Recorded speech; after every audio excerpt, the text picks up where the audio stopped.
ខេសួស្តីបងប្អូនទាំងអស់គ្នាតោះមក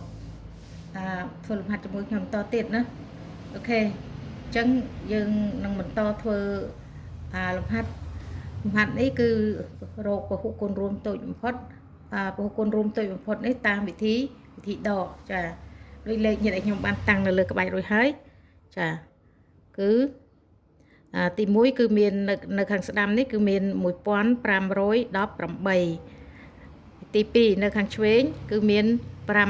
552ចាអញ្ចឹងតាមវិធីដកអញ្ចឹងបានន័យថាយកអាធំដកអាតូចដកចុះឡើងរហូតដល់នៅចុងក្រោយទាំងសងខាងទាំងឆ្វេងនិងស្ដាំហ្នឹងមានចំនួនស្មើគ្នាអញ្ចឹងខ្ញុំគ្រាន់តែដាក់តាំងបង្ហាញទេចុងក្រោយខ្ញុំដាក់លទ្ធផលចាខ្ញុំដាក់លទ្ធផលចុងក្រោយអូខេអញ្ចឹងខ្ញុំនឹងមិនធ្វើវិធីដកបន្តទៀតទេពួកអីបានធ្វើរួចហើយអញ្ចឹងចុងក្រោយយើងដកទៅចុងក្រោយនៅឃើញ138ឆ្វេងស្ដាំណា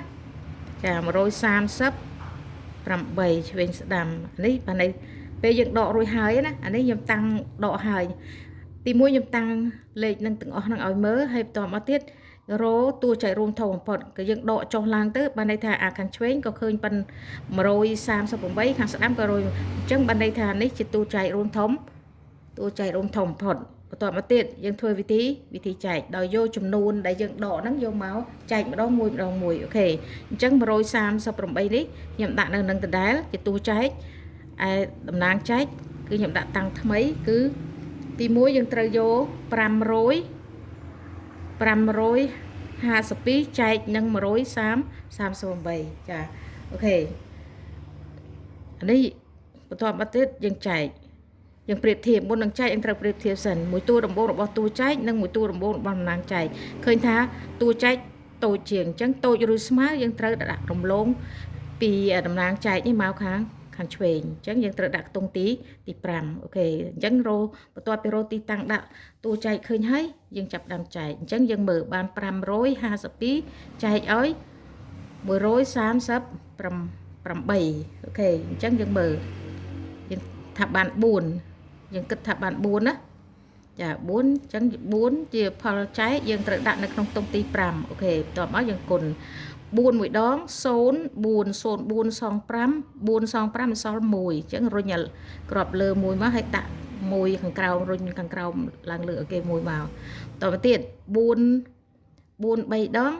12ចា10ចា10 2កន្លែងនេះ5មកមិញ12 2 5 12នៅសល់3ចាតមកទៀត4 8ដង32ចា32សង32អស់ចាអញ្ចឹងលទ្ធផលចុងក្រោយចាផលចែកគឺបាន4ចាអញ្ចឹង552ចែកឲ្យ138ផលចែកយើងបាន4អូខេអរគុណច្រើនបងប្អូនទាំងអស់គ្នាយើងនឹងបន្តធ្វើលំហាត់ជាមួយខ្ញុំតទៀតណាជួបគ្នាវីដេអូក្រោយអូខេអរគុណច្រើន